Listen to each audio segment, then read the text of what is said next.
Okey, kita masuk kepada bahagian yang ketiga iaitu tentang ralat. Ralat tu apa? Ralat tu adalah kesilapan semasa kamu melakukan sesuatu eksperimen. Okey, jadi untuk pengukuran ni biasanya ada berlaku dua ralat, iaitu ralat sistematik dan juga ralat rawak. Apa perbezaan di antara ralat sistematik dan ralat rawak? Okey, kita lihat slide yang seterusnya.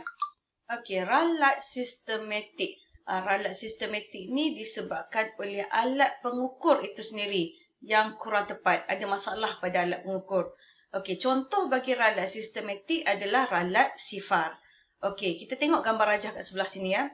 Ini adalah contoh ammeter. Okey, kamu nampak dekat sini ada jarum. Tetapi jarum ni sebelum lagi buat pengukuran, dia dah berada di hadapan pada nilai kosong.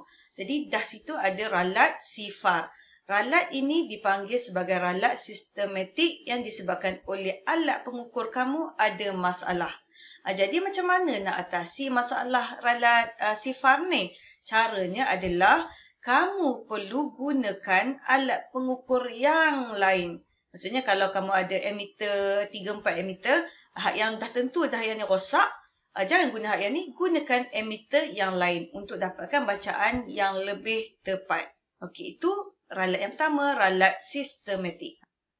Okey, ralat yang kedua pula adalah ralat rawak. Okey, ralat rawak ni disebabkan oleh pemerhati, kesilapan kepada orang, kepada pemerhati yang membuat pengukuran itu.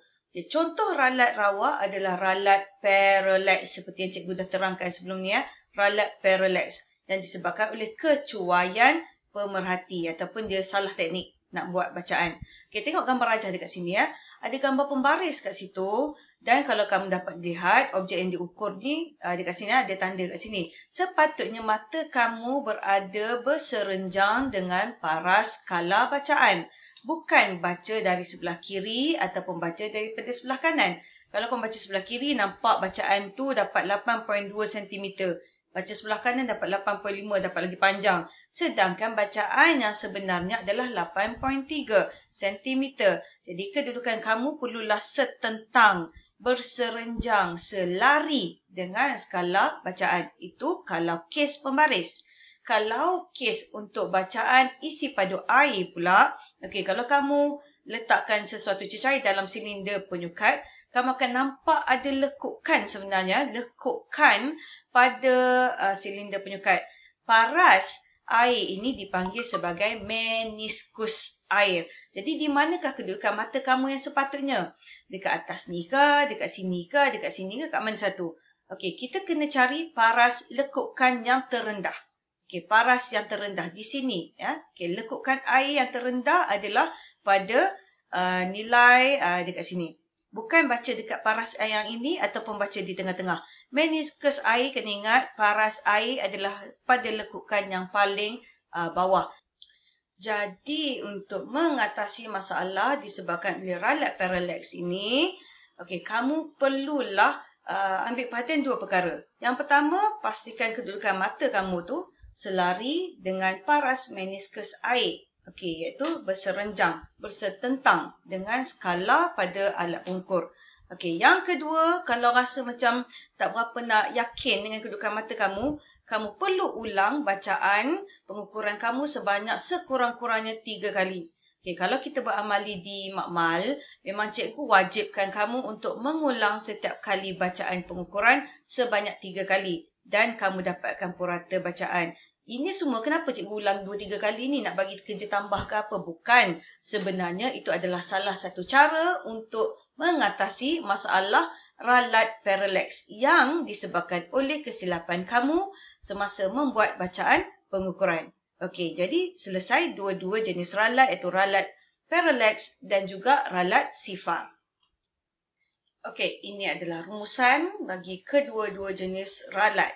Iaitu ralat sistematik, contohnya ralat sifar, dan ralat rawak, contohnya ralat parallax. Okey, kita lihat ralat yang pertama. Okey, ada dua gambar rajah bagi ammeter kat sini. Kalau alat itu jarum bacaannya adalah di kehadapan daripada nilai kosong, jadi dia mempunyai ralat sifar yang positif. Manakala jika jarum bacaan emitter itu berada di belakang nilai kosong, itu adalah ralat sifar yang negatif. Jadi kat sini kamu nampak jarum bacaan tidak berada pada nilai kosong. Jadi ini dipanggil ralat sifar yang disebabkan oleh kesilapan pada alat pengukur. Itu adalah ralat jenis yang pertama.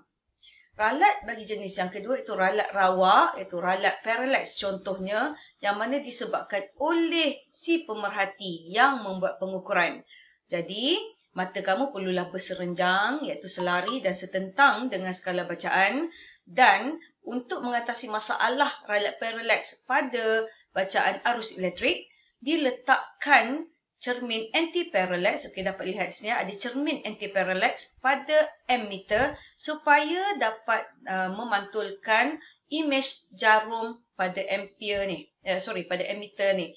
Jadi kamu dapat mengurangkanlah masalah ralat parallax.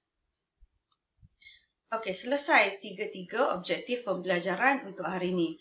Tapi di penghujung yang ni cikgu akan terangkan lebih lanjut tentang alat pengukur yang dapat memberikan bacaan yang lebih jitu. Okey, kat gambar sini ada beberapa alat pengukur. Okey, dan alat-alat ini adalah alat yang lebih jitu yang dapat memberikan bacaan yang lebih tepat untuk setiap kali ukuran.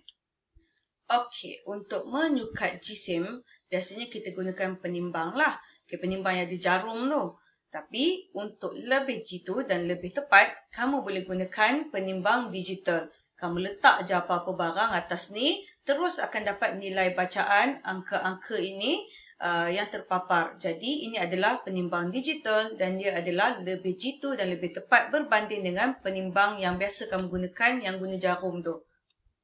Okey, manakala untuk menyukat masa pula, memang kita gunakan jam randik. Contoh kalau kamu pelari pecut kat sekolah, cikgu memang gunakan jam randik. Tapi dalam jam randik itu pula ada yang lebih jitu, iaitu jam randik digital. Yang mana kamu lari saja, dia akan dapat bacaan dekat sini. Okay, contoh kat sini, ada paparan dalam bentuk angka dan nilainya lebih jitu sebab jam randik digital ni dapat menyukat sehingga kepekaan 0.01 saat. Okay, contohnya lah, kamu ada 5 pelari 100 meter.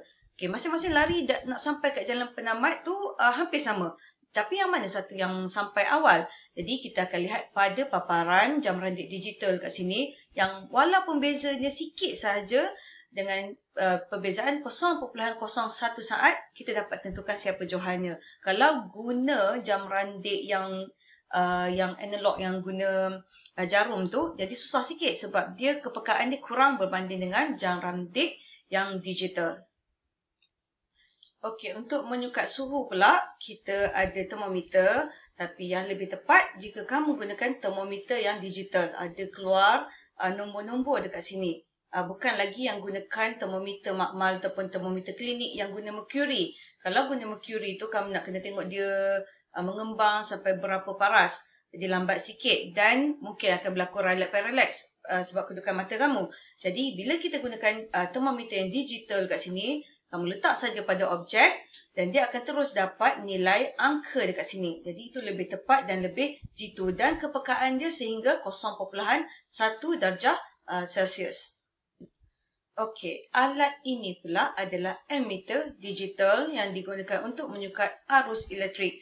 Berbanding dengan emitter yang dahulu, bila dah ada moden ni, dah ada teknologi, kita gunakan emitter yang digital. Jadi senang untuk orang dapatkan maklumat tentang berapakah arus yang telah digunakan dengan hanya melihat pada paparan angka yang keluar dekat digital emitter ni. Dan dia punya kepekaan adalah sehingga 0.01 ampere. Itu lebih jitu dan lebih tepat untuk menyukat arus elektrik. Okey, dan yang terakhir untuk menyukat panjang, mengukur panjang. Selanjutnya kita gunakan pita pengukur ataupun kita gunakan pembaris meter. Tapi ada lagi alat yang lain yang lebih jitu dan lebih tepat yang kamu boleh gunakan, iaitu ini adalah gambar angkup vernier dan ini adalah gambar bagi tolok skru mikrometer.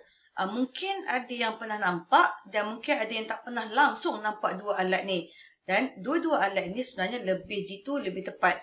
Okey, contoh, kalau kamu nak dapatkan ketebalan bagi dawai. kamu takkan nak guna pembaris. Pembaris pun kecil aja. Dia punya dapat pun sekadar milimeter aja.